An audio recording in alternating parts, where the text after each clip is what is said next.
Ce jour dédié pour la réussite spirituelle et matérielle de la famille Zerbib. La question de Shmuel Nakash.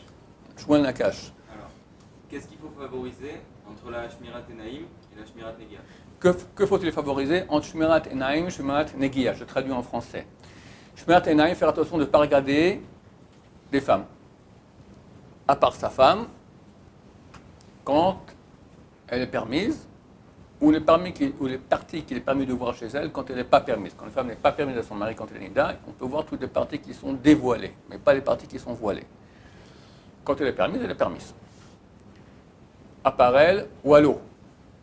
Bon, tu peux regarder ta mère, tu peux regarder ta fille, mais un type normal ne peut pas regarder sa fille si elle est mignonne ou pas, ni sa mère, d'accord? Mais les autres femmes, non. Il y a un autre interdit qui s'appelle Shmeat Negia. On n'a pas le droit de toucher une femme, à part mère, grand-mère, arrière-grand-mère, fille, petite-fille, arrière-petite-fille, sa femme. Et sa sœur, jusqu'à un certain âge, puis après ça devient délicat. Que privilégier? Réponse très claire. Shomer Negia, c'est beaucoup plus grave que Shmirat Enaim. Regarder une femme, c'est pas bien, c'est interdit de la Torah, mais c'est beaucoup moins grave que toucher une femme.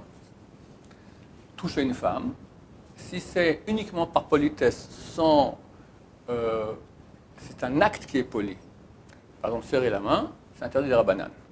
Dès que c'est plus que cela, enlacer, embrasser, faire la bise, ça s'appelle déjà un acte de rapprochement entre hommes et femmes, c'est interdit de la Torah, et au point où, bien que c'est interdit de la Torah, que ce n'est pas sanctionné par le karet. Karet, il y a le rapprochement de l'âme, c'est justement s'il y a relation vraiment. Relation. Ce n'est pas sanctionné par la mort du Beddin, ce n'est pas sanctionné, mais néanmoins, c'est comme manger du porc. Manger du porc, c'est moins grave que Shabbat, c'est moins grave que Kippour, etc. C'est moins grave qu'une relation avec une fille interdite, mais c'est quand même manger du porc. Donc tout contact qui est plus que poli, c'est-à-dire serrer la main, il n'y a pas d'autre contact.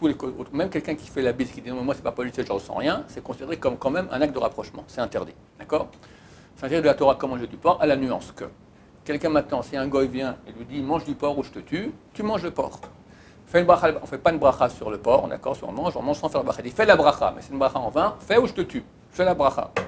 Mange la kippour du porc avec une bracha de batala et tu vas faire en brochette, te faire du feu aussi la kippour, ou je te tue, tu fais tout ça et tu ne te fais pas tuer. Parce que c'est marqué Elea misol sharase adam vachaybaim, voici les misol que l'homme fera et vivra. Vivra par ces mitzvot. Les sages d'Israël ont dit vivra et ne mourra pas. Mieux vaut transgresser toute la Torah plutôt que de mourir. À part 3 interdictions graves, qui sont tuer quelqu'un. Si je dis va tuer quelqu'un ou je te tue, alors la Gemara dit pourquoi tu veux sauver ta vie en tuant un autre, qui a dit que ton sang est plus rouge que celui de l'autre?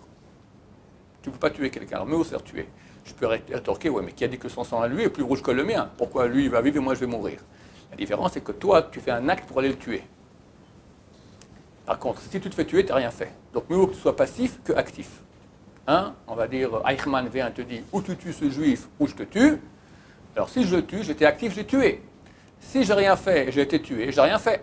Mieux vaut qu'il y ait un sang qui soit coulé, le mien, de façon sans que je fasse un acte, plutôt que j'aille maintenant tuer un autre juif en faisant un acte. Deuxième interdiction, Avodazara. Quelqu'un vient me dire, ou tu fais maintenant l'idolâtrie ou je te tue, on se fait tuer et on ne fait pas l'idolâtrie.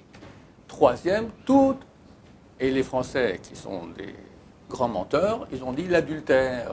Mensonge, mensonge, mensonge, pas l'adultère. Toute relation interdite avec une femme, qui nous a interdit, donc toute femme, à part une femme juive qui est ma femme quand elle est pas nida, d'accord, tout le reste est complètement interdit. Et non seulement la relation, mais tout contact physique. Donc même la bise. Un goy vient me dit, je suis avec ma fiancée. C'est pas encore ma femme. On est maintenant déjà dans la salle de mariage. On fait les photos. Il m'a dit, enlace ta fiancée, tenez-vous par la main. Je dis non, ça va, dans 5 minutes c'est ta femme, c'est pas grave. Non monsieur, il sort son kalachnikov, ou tu embrasses ta femme, d'accord, tu l'enlaces, ou je te ratatine, je te tue. Tout la poitrine, tu dis vas-y. Mais dans 5 minutes c'est ma femme, c'est pas grave. Dur. Très dur. Mais c'est notre Torah. Et on regarde aujourd'hui le monde qui ne fait pas attention à ça, à quoi il est arrivé. Je ne connais pas. Un peu on me raconte, mais je n'ose pas imaginer. Mais c'est la débauche, de débauche, de débauche, de débauche, de débauche. C'est pire que la génération du déluge. Parce qu'ils n'ont pas des frontières au niveau sexuel, ou soi-disant des frontières mais très très light, ça part en cacahuète. Les sages d'Israël ont mis des frontières extrêmement dures, mais grâce à ça, tu as des sociétés normales. Ça existe encore, il n'y en a pas beaucoup. Le monde orthodoxe, il y a d'adultère, c'est clair. Mais, allez, 1, 2, 3% grand maximum. Le monde non juif, tu as peut-être 1 ou 2, 3% de non-adultère. D'accord? Peut-être. Ça inclut aussi le monde juif, frai, non religieux. D'accord? C'est comme ça. C'est comme ça. Donc, Dieu qui aime la société, qui aime les enfants, parce qu'évidemment, lorsque le papa trompe sa femme et la femme trompe son mari, d'accord, les enfants, le couple ne va pas très bien, ils partent en cacahuète, c'est terrible. Ça amène le divorce, ça amène les bagarres, ça amène n'importe quoi. Dieu qui aime les enfants, Dieu qui aime la société, Dieu qui aime une entente dans les couples, il a mis des barrières. Voilà.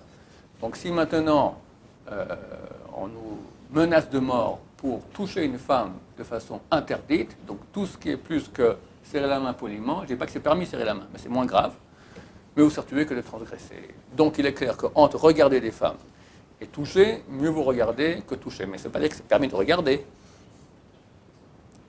C'est pas la même gravité, quoi. Pardon? C'est pas la même gravité, quoi. Pas la même gravité, mais c'est quand même, ça bousille passablement.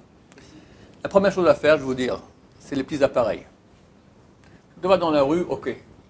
Baruch Hashem, bien que c'est presque déjà les scènes pornographiques qu'on a dans la rue, c'est pas encore vraiment. D'accord? Tu me dis, fais la grimace, tu me dis que oui, bon, je connais ni le porno ni la rue, mais j'imagine que quand même, il faut un minimum de pudeur, encore, j'imagine. Mais dans l'appareil, tu es tout seul dans ton lit avec l'appareil, tu peux arriver pas dans l'enfer. Dans l'enfer, il y a 7 degrés, d'accord? Puis il y a un degré encore plus bas que l'enfer. Tu peux arriver très rapidement là-bas. J'avais un pauvre garçon. Une fois, il a jamais vu de film porno de sa vie. Il était super bien, tout ça. Puis un jour, il est parti dans une colonie de vacances. Ils ont fait un concours de Mishnayot. Et il a gagné premier prix. Alors, premier prix, ils ont fait une tirage au sort. Il y avait plusieurs prix. Et il y avait une tablette. Il a prié Dieu, parce que je n'ai pas la tablette du tout. Et boum, il a gagné la tablette. Bon, et ça va très fort, il a regardé un film. À la fin du film, sur YouTube, on propose d'autres choses. Tu allais voir un truc qui était déjà un peu, on va dire, un peu érotique, très light. Il regarde. À la fin, on propose encore un peu, mais déjà un peu plus érotique, moins light. Après, érotique, hard. Après, porno light, porno moyen, porno hard, et les trucs. Et il m'a dit, en quelques heures, je suis arrivé dans les pires choses qui existent au monde. Ce type-là était addicté. Il était venu ici à l'Yeshiva un été, on a fait un petit camp comme ça. Impossible. Addicté. Et il en pleure. Et combien il y en a comme ça? Des gens m'ont écrit, j'aime ma femme, j'ai des enfants, mais je suis addicté, c'est 1 heure, 2 heures, 3 heures par jour dans mon bureau, dans ces trucs-là. Ils pleurent, mais ils sont addictés, qu'il est addicté, d'accord? Il fiche en l'air tout, sa famille, son âme, tout ça. Donc, il faut faire attention. Ce n'est pas la rue qui est dangereuse. Aujourd'hui, c'est les appareils. Si vous pouvez jeter l'appareil, c'est le top. Mais je sais que je demande des choses qui sont trop miraculeuses. Mettre un filtre. Le deuxième jour. Pas le deuxième jour, le troisième. Ouais. Un filtre solide bien. Un filtre solide bien. Parce qu'évidemment, quand on regarde après, Zer al-Batala, c'est très grave. Shulchan Aruch dit, le plus grave de tous les péchés de la Torah, Zer al-Batala, Somme 120. Alors, heureusement, le commentateur dit, c'est pas vraiment comme ça, parce qu'une relation avec une femme, c'est quand même plus grave.